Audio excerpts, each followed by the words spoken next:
새벽 시간입니다. 나오시기에 어째 좀 편하게 오셨습니까? 새벽 시간에 공기가 참 차갑습니다. 아직도 겨울 같은 그런 느낌이 들 만큼 서늘한 공기인데요.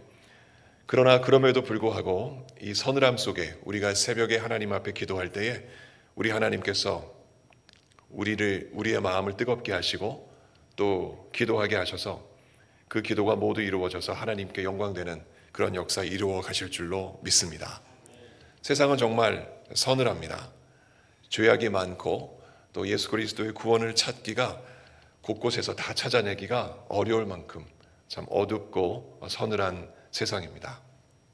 이 어둡고 어두운 이 서늘한 세상을 우리가 뚫고 또 이겨내며 승리할 수 있는 그 힘은 어디서 올까요?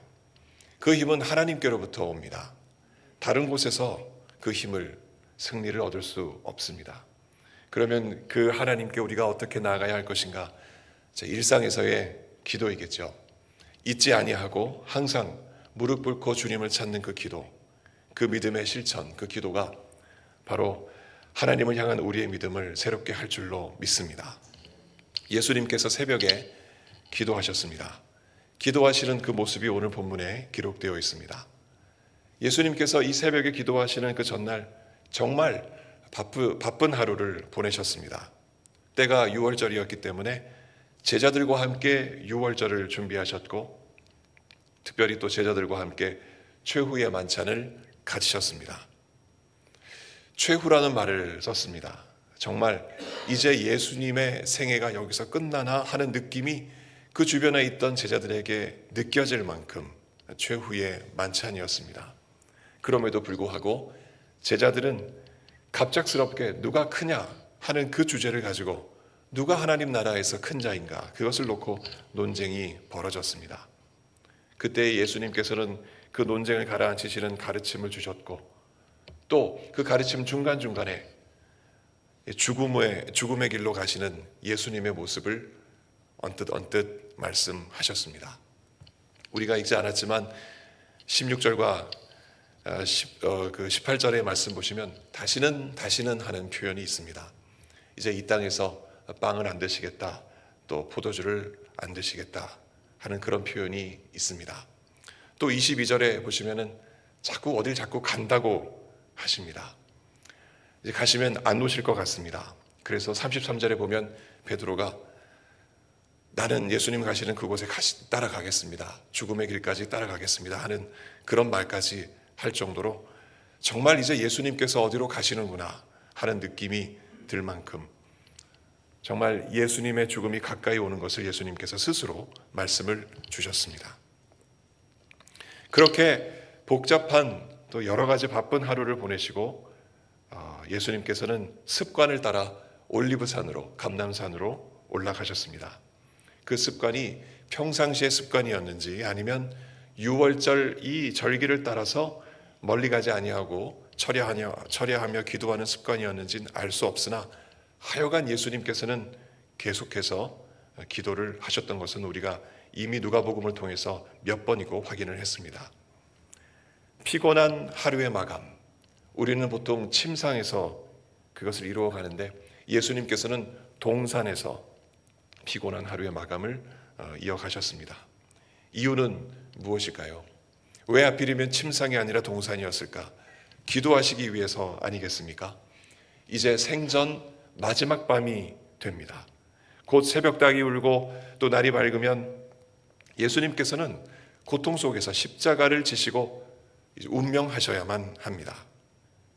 그 엄습할 고난을 앞에 두시고 예수님은 그 밤을 가만히 지내실 수는 없었던 것이지요. 기도로 그 밤을 메꾸셨습니다. 예수님께서 이처럼 기도하러 가시자 제자들도 뒤따라 갔습니다. 뭔가 석연찮은 이 밤이죠. 만찬 때 예수님께서 하신 말씀이나 그 이후에 하신 말씀에도 죽음에 관련된 의미심장한 표현들이 가득했었기 때문에 아마 제자들이 더욱더 예수님 앞에 가까이 가기를 원하지 않았을까. 그러나 그들은 근심하는 기색을 띄었습니다. 그리고 예수님을 따라갔습니다. 그들을 보시고 예수님께서 이렇게 40절에 말씀하셨습니다. 유혹에 빠지지 않게 기도하라. 무슨 유혹일까? 우리는 쉽게 생각해 볼 수 있습니다. 피곤한 상태로 밤을 지새웠기 때문에 잠에 빠질 유혹이 있었겠고, 또 육체가 피곤하니 예수님께 아무리 가까이 가도, 옆에 있어도 예수님께 집중하지 못하는 그 마음의 유혹도 분명코 있었을 것입니다. 그리고 급기야는 이제 앞으로 체포되실 예수님을 보고 겁먹고 이제 배신할 유혹도 뒤따를 것입니다. 예수님께서는 이 모든 것을 다 보시고 유혹에 빠지지 않도록 기도하라 이렇게 말씀하셨습니다. 그리고 이 제자들과는 돌 던질 만큼의 거리에 가셔서 떨어지셔서 무릎을 꿇고 하나님 앞에 기도하셨습니다. 제자들과 이렇게 떨어진 그 정도의 거리는 예수님께서 그 동산에서 홀로 하나님과 독대할 만한 거리였습니다. 뿐만 아니라 그 정도의 거리는 예수님이 기도하실 때 제자들이 그 기도 소리를 들을 수 있을 만큼의 또 거리이기도 했습니다. 누가가 그 예수님의 기도를 이렇게 기록하고 있습니다. 42절입니다. 아버지여, 만일 아버지의 뜻이거든 이 잔을 내게서 옮기시옵소서. 그러나 내 원대로 마시옵고 아버지의 원대로 되기를 원하나이다. 아버지의 뜻대로, 아버지의 원대로 했습니다. 예수님이 모르셔서 이렇게 기도하셨을까요? 사실 예수님은 그것을 이미 알고 있었습니다. 요한복음 18장 11절에 그것을 두고 아버지께서 주신 잔이다, 나에게 주신 잔이다 이렇게 표현을 하셨고, 그것을 마시는 것이 하나님의 뜻이라 예수님께서 언급하셨습니다. 아버지께서 주시는 그 잔은 그 잔 속에는 무엇이 담겨 있었을까요? 이 잔이라는 것, 이미 이사야가 또 예레미야가 에스겔이 다 이미 구약에서 이야기한 것처럼 그 잔은 이스라엘의 죄악으로 가득한 분노의 잔입니다. 구약의 수많은 선지자들이 그 잔을 두고 그 분노의 잔으로 다 묘사를 했었습니다. 죄악이 가득한 그 잔, 택함받은 이스라엘 백성들이 하나님을 사랑하지 못하고 하나님을 거부하고 대적하는 그 모든 죄악이 담긴 그 잔, 그 잔을 예수님께서 마시는 이를 두고 바로 하나님의 뜻이라는 것을 이미 예수님은 알고 계셨습니다. 요한복음 12장 32절에서 33절에 예수님께서는 그 잔을 마시는 이를 두고 이렇게 표현하셨습니다. 땅에서 들린다. 그리고 죽는다는 것. 십자가에서 죽으시는 그 사건을 예수님께서는 이미 알고 계셨습니다. 예수님께서 왜 일을 하시려고 하시는가? 예수님께서는 요한복음 12장 28절에서 32절에서 이렇게 분명하게 말씀하셨습니다. 요약을 드리면 이렇습니다. 하나님 백성들의 그 모든 죄악을 대신해서 다 지시고 감당하시면서 그들을 예수님께서 이끌어 가셔서 하나님께 영광을 올려드리기 위하여, 택하신 백성들을 살려내기 위하여 예수님께서는 그 잔을 마시신다 이렇게 말씀을 주셨습니다. 그렇게 처절한 죽음으로 나아가는 그 잔을 이미 잘 알고 있지만, 그러나 하나님의 뜻이 조금이라도 달라진다면, 하나님께서 그 뜻을 조금이라도 거두어 주실 수만 있다면 내게서 옮겨달라 이렇게 예수님께서 기도하셨습니다. 그 심정을 우리는 어떻게 다 알 수 있겠습니까? 100분의 1도 다 이해하지 못할 것입니다. 왜 죄인 대신해서 성자 예수님이 죄값을 치러야 할까? 우리 그 생각을 해볼 때 사실 우리가 마땅히 져야 할 그 죄를 예수님이 대신 지시는 것, 도대체 이것을 어떻게 우리가 이해할 수 있을까요?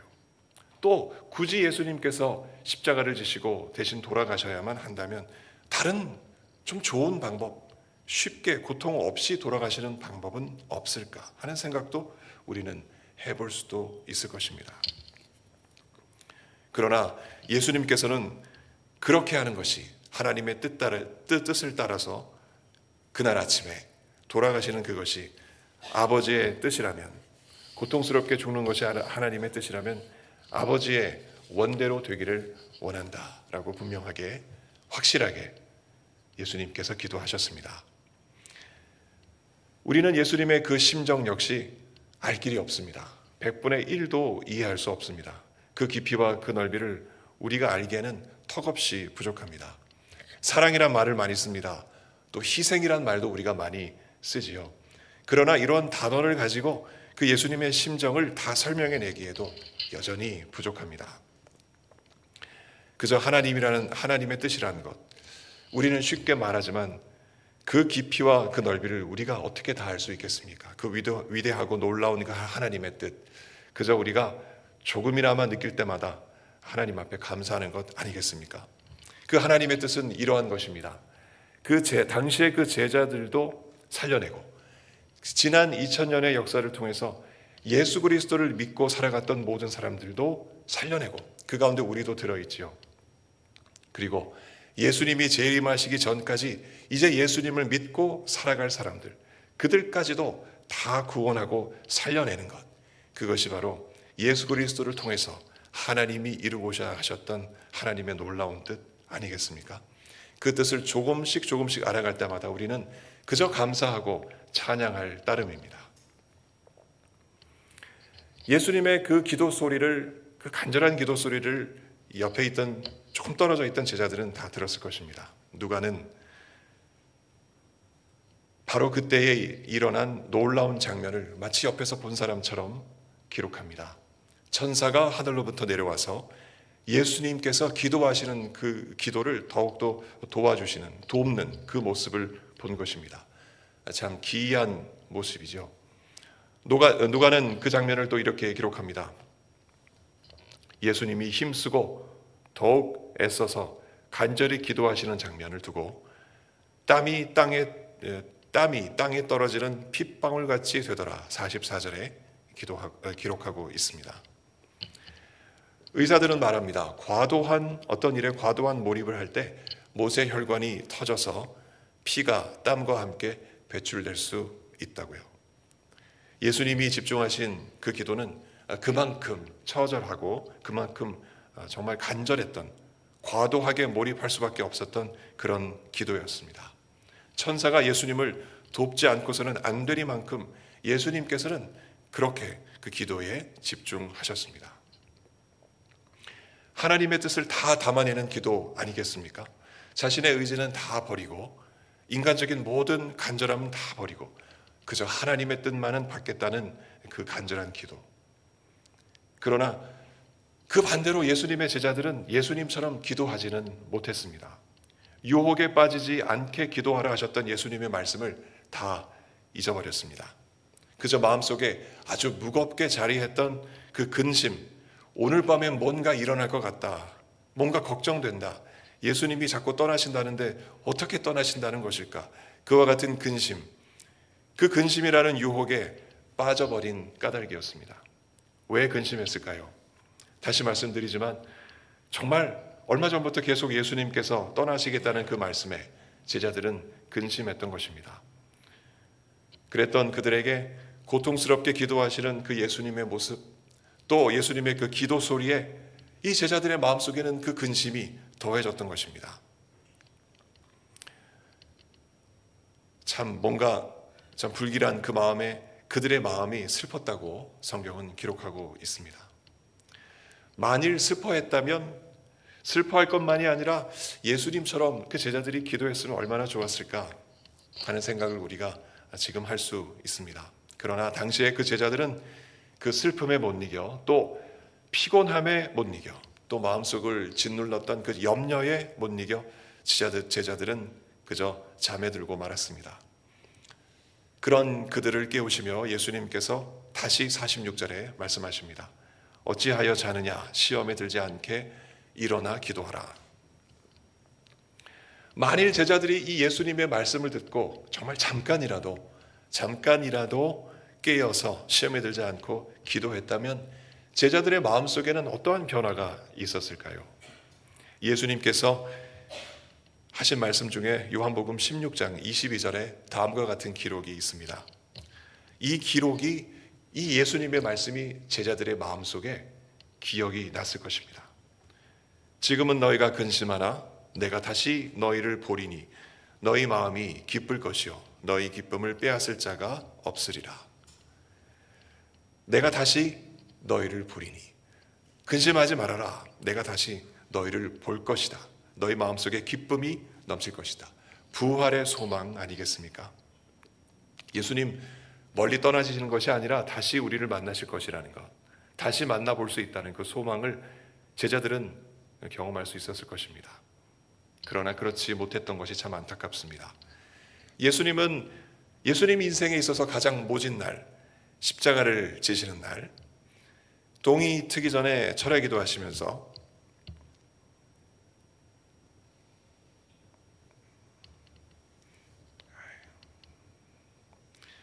하나님의 뜻을 구했습니다. 그리고 그 뜻을 있는 그대로 다 받으셨습니다. 이 점에서 우리가 이 서늘한 세상, 이 죄악이 많은 세상, 이 죄악이 관영한 세상 속에 살아가면서 가져야 할 기본적인 자세가 무엇인지 분명하게 배울 수 있습니다.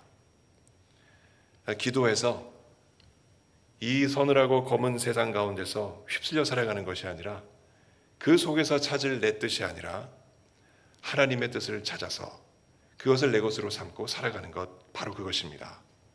그것을 잡기 위해서는 쉬지 않고 기도해야 합니다. 하나님의 뜻을 온전하게 구해야 합니다. 인생사 무슨 일을 만나도 그 일에 휘둘려서 갖가지 유혹에 빠질 필요가 없습니다. 그래서도 안 됩니다. 시험에 들지 않게 새벽에도 밤에도 낮에도 시시때때로 무시로 홀로 된 자리에 가서 간절하게 기도해야 합니다. 성령께서 우리의 기도를 도우시고 힘을 더해 주신다는 것을 절대 잊지 말아야 합니다. 예수께서 힘쓰고 더욱 애써 간절히 기도하셨듯이 우리도 예수님의 제자이기에 그 모습 그대로 닮아서 힘쓰고 애써 간절히 하나님 앞에 기도해야 합니다. 그때 우리의 기도를 도우시는 성령의 놀라운 역사를 우리는 분명코 경험하게 될 것입니다. 그때 올려드리는 그 기도는 내 뜻을 이루고자 함이 아닙니다. 예수님처럼 하나님의 뜻을 이루어 하나님께 영광을 돌리려 함입니다.